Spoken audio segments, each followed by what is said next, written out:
என்னக்கா என்ன பின்னிட்டு இருக்க? உனக்கு ஸ்வெட்டர் பின்னிட்டு இருக்கேன். ஆக்சிடென்ட்க்கு பிறகு இப்படித்தான் ஏதாவது செஞ்சு பொழுது போக்கிட்டு இருக்கேன். பக்கத்து வீட்ல எனக்கு ஒரு ஃப்ரெண்ட் இருக்காரு. Is very nice man. அவர் அடிக்கடி வந்து என்கிட்ட பேசிட்டு இருப்பாரு. அதனால நேரம் போறதே தெரியாது. அவர் யாரு? அவர் ஒரு எழுத்தாளர்.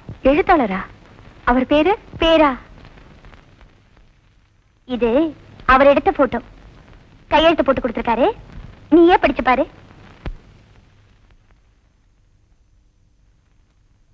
ராஜேஷ், அதான் அவர் பேரு.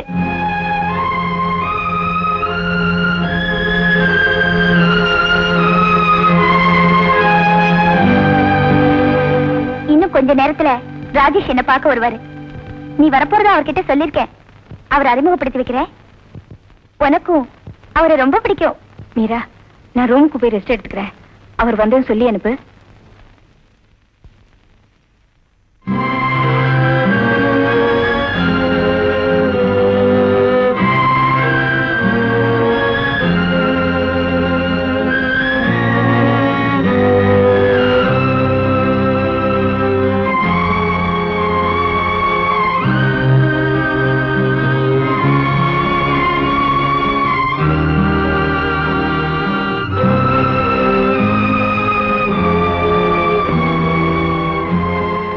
இன்னும் கொஞ்ச நேரத்துல ராஜேஷ் என்ன பார்க்க வருவாரு.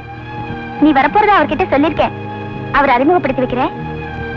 உனக்கும் அவரை ரொம்ப பிடிக்கும்.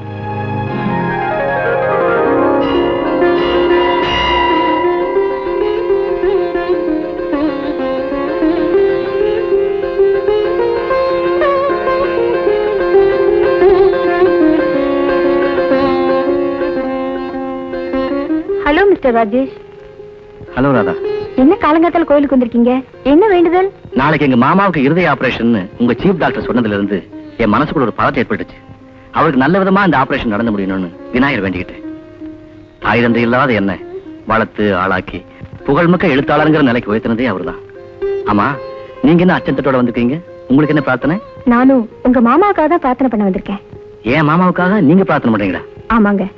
3 மாசத்துக்கு முந்தி திருச்சியில இருந்து உங்க மாமாவை கொண்டு வந்து எங்க ஹாஸ்பிட்டல்ல சேர்த்தீங்க. அன்னையில இருந்து அவரை நான் தான் கவனிச்சுட்டு வரேன். அவர் என்ன ஒரு நர்ஸுங்கிற முறையில பாக்கல. நானும் அவர்கிட்ட ஒரு நோயாளிங்கிற முறையில பழகல. என்ன அவர் மக மாதிரி நினைச்சு பழகுறாரு. நானும் அவரை என் தந்தையா தான் பாவிக்கிறேன். அதனாலதான் அவருக்கு நல்லபடியா இந்த ஆபரேஷன் நடந்து முடியணும்னு வேண்டிக்க வந்திருக்கேன். உங்க நல்ல உள்ளம் வாழ்க. இந்த கலியுகத்துல இப்படி ஒரு நல்ல பொண்ணா? நோயாளிக்காக பிரார்த்தனை பண்ற ஒரு நர்ஸ என் வாழ்க்கையிலேயே இப்பதான்ப்பா நான் கேள்விப்படுறேன். Good morning. ஆமா ராதா, ராஜேஷ் இப்பதான் உன்னை புகழ்ந்து பேசிக்கிட்டு இருந்தான். ஆமா, அவருக்கு எப்பவுமே என்ன புகழ்றதுதான் வேலை. இந்தாங்க விபூதி எடுத்துக்கோங்க. எனக்காக நீ பிரார்த்தனை பண்ணியிருக்க. உன் கையாலேயே என்னை தில பூசி விடுமா? ராதா, நீ நல்லா இருப்ப. உன்னை கட்டிக்க போறவன் ரொம்ப கொடுத்து வச்சு. Good morning mister Rajesh. Good morning Radha. என்ன டியூட்டி முடிஞ்சு புறப்பட்டீங்களா? ஆமா, இன்னைக்கு நாளைக்கும் நான் டியூட்டிக்கு வர மாட்டேன். லீவ் போட்டிருக்கேன். என்ன விஷயம்? நாளைக்கு எனக்கு பிறந்த நாள். Good news. இன்னொரு விஷயம், ஊட்டியில இருக்காரு என் ஃப்ரெண்ட் டாக்டர் பிரகாஷ். அவரை பத்தி ஏற்கனவே உங்ககிட்ட சொல்லிருக்கேன்ல? நீங்க 2 பேரும் திருமணம் செஞ்சுக்க போறதா கூட சொல்லிருக்கீங்க. கரெக்ட். அவரும் என் பர்த்டேல கலந்துக்க வராரு. நாங்க 2 பேரும் 3 வருஷம் கழிச்சு சந்திக்க போறோம். another happy news. நாளைக்கு நைட் சுராங்கனி ரெஸ்டாரண்ட்ல விருந்து இருக்கு. நீங்க கண்டிப்பா வந்து கலந்துக்கணும். அங்க பிரகாஷ் உங்களுக்கு அறிமுகப்படுத்தி வைக்கிறேன். Sure. See you.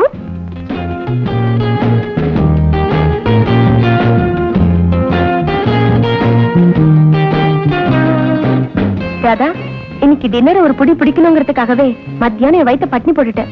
இப்போ சிறுகுடல பெருங்குடல் தீங்குதடி. சீக்கிரம் டின்னருக்கு ஆர்டர் பண்ணு. கொஞ்சம் பொருடி, ராஜேஷ் வந்துடட்டும். Hello miss Radha. Hello. Happy birthday to you. Many more happy returns. Thank you. உட்காருங்க. ஏனாதா டாக்டர் பிரகாஷ் இன்னும் வரலையா? வர முடியலன்னு வாழ்த்து மட்டும் அனுப்பியிருக்காரு. அப்படியா? அதனால என்ன, அவருக்கு பதிலா தான் நான் வந்திருக்கேனே.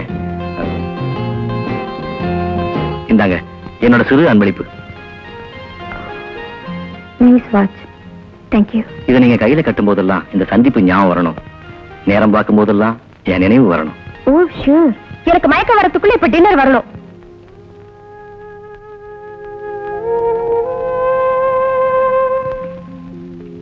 ஹார்ட் ஆபரேஷன் சக்சஸ்ஃபுல்லா முடிஞ்சு போச்சு. ஆபத்தான கட்டத்தையும் தாண்டிட்டீங்க. நாளைக்கே ஸ்பெஷல் வார்டுக்கு அனுப்பிச்சிடுறேன். Thank you doctor. எங்க மாமாவை காப்பாத்துனதுக்கு ரொம்ப நன்றி டாக்டர். பழுது பார்த்தவனுக்கு சொல்லாதீங்க, படைச்சவனுக்கு சொல்லுங்க. ராஜேஷ், ராதா இன்னைக்கு சிக் லீவ் போட்டிருக்காளாம். அவ உடம்புக்கு என்னன்னு தெரியல. நீ போய் அவளை பாரு, ஏதாவது தேவைன்னா வாங்கி கொடு. ஹலோ ராதா. வாங்க ராஜேஷ். லீவ் போட்டீங்களாமே, உடம்புக்கு என்னாச்சு?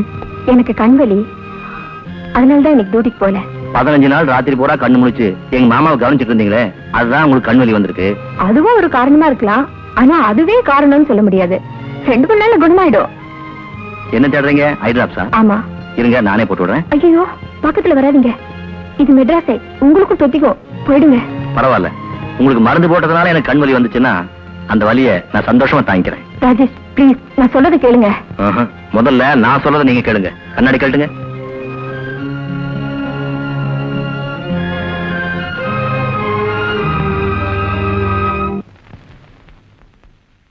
ராஜேஷ், நாம ஊரை விட்டு வந்து 4-5 மாசத்துக்கு மேல ஆகுது. நீ திருச்சிக்கு போய் நம்ம கம்பெனி நிர்வாகம் எல்லாம் சரியா நடக்குதான்னு பார்த்துட்டு அப்படியே கொஞ்சம் பணமும் எடுத்துட்டு வந்துரு. ஆகட்டும் மாமா, நாளைக்கே நான் புறப்படுறேன். ராதா சீக்கிரம் வாடி, டிஃபன் சாப்பிட்டுட்டு டியூட்டிக்கு போகணும். எனக்கு பசிக்கல, நீ போய் சாப்பிடு, நான் நேரா ஹாஸ்பிட்டலுக்கு போறேன்.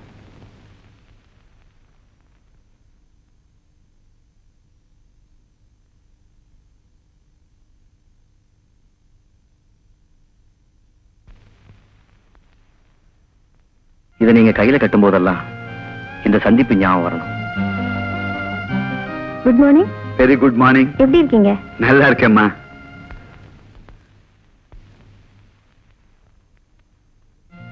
நேரம் பார்க்கும் போதெல்லாம் என் நினைவு வரணும்.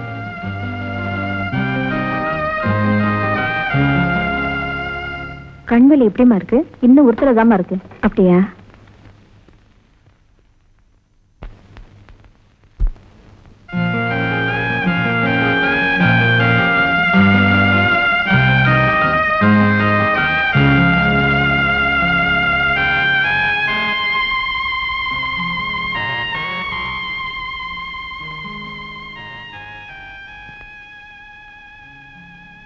ராதா, ஏய் ராதா.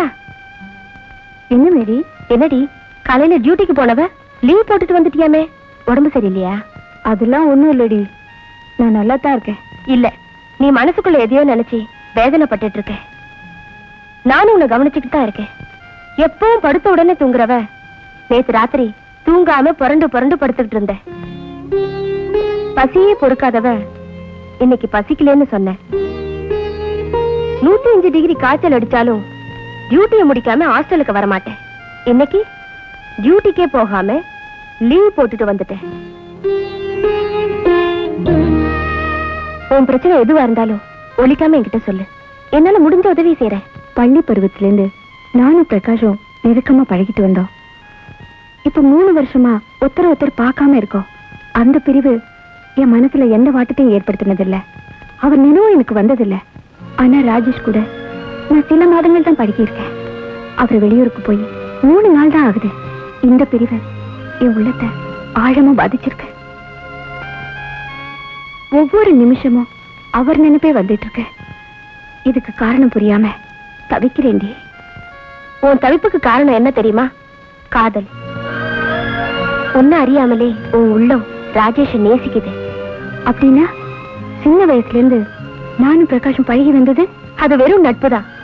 ராதா, நட்புக்கும் காதலுக்கும் உள்ள இடைவெளி ஒரு நூலிழதான். இது உன் சொந்த பிரச்சனை.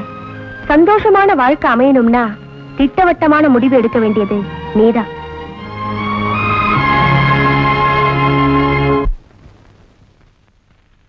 ராதா,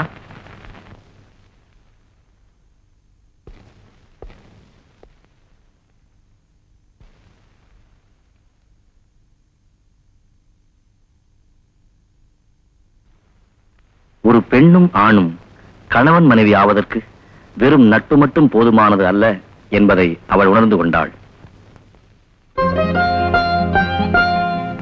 மிஸ்டர் ராஜேஷ், ஊர்ல இருந்து எப்போ வந்தீங்க?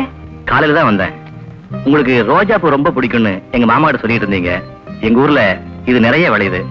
உங்க ஞாபகம் வந்தது, அதான் வாங்கிட்டு வந்தேன். ஊருக்கு போய் கூட என்ன நினைச்சிட்டு இருந்திருக்கீங்களே. ரொம்ப தேங்க்ஸ்.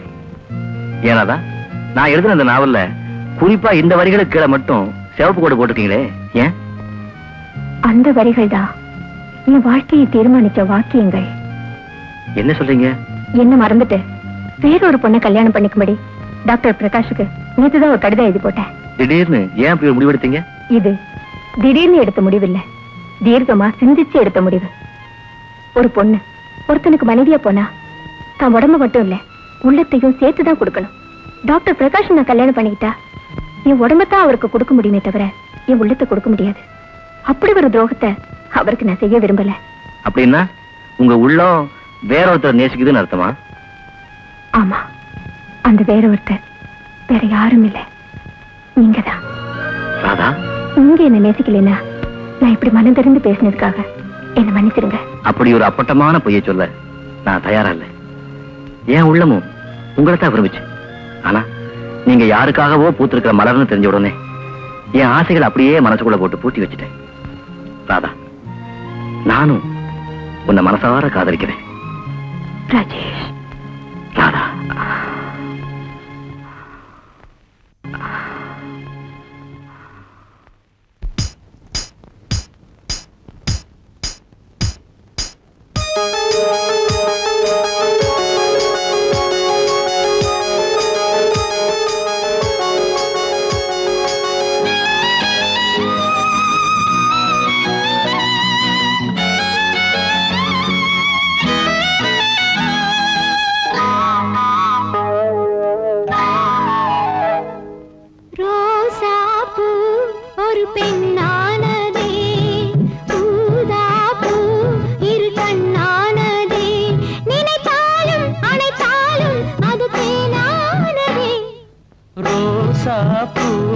ஒரு பெண்ணானதே, ஊதாப்பூ இரு கண்ணானதே, நினைத்தாலும் அணைத்தாலும் அது தேனானதே.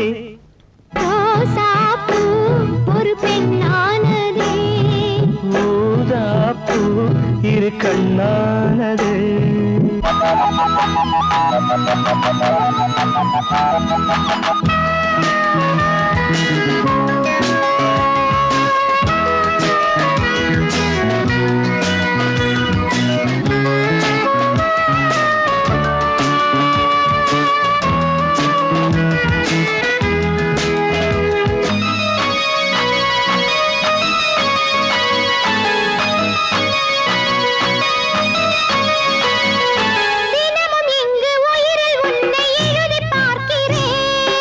எனக்கு மட்டும் உரிமையாகும் உறவை கேட்கிறேன்.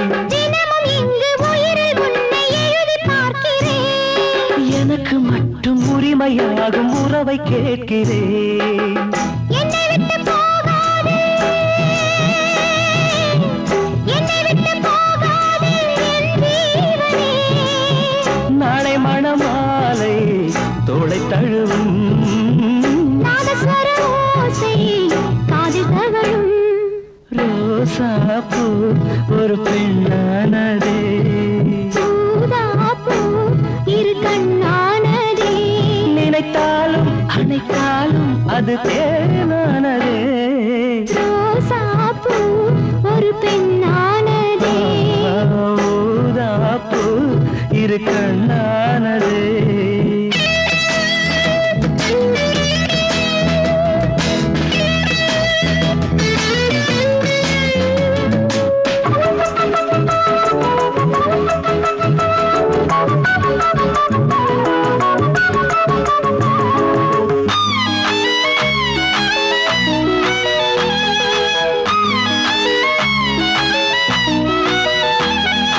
பவளப்பூவை இதழில் நானும் பதியம் போடவா? பதியம் போட்டு முடிக்க காலை உதயமாகுமா? பவளப்பூவை இதழில் நானும் பதியம் போடவா? பதியம் போட்டு முடிக்க காலை உதயமாகுமா? அந்தி மல்லிப்பூவென்ன, அந்தி மல்லிப்பூவென்ன பால் போடுமா? மந்திரத்தை காதல் நெஞ்சம் படிக்க, மன்மதனின் கோயில் மெல்ல திறக்க. ரோசா பெண்ணானதே ஊதாப்பு இரு கண்ணானது நினைத்தாலும் அணைத்தாலும் அது தேனானதே ரோசாப்பு ஒரு பெண்ணானதே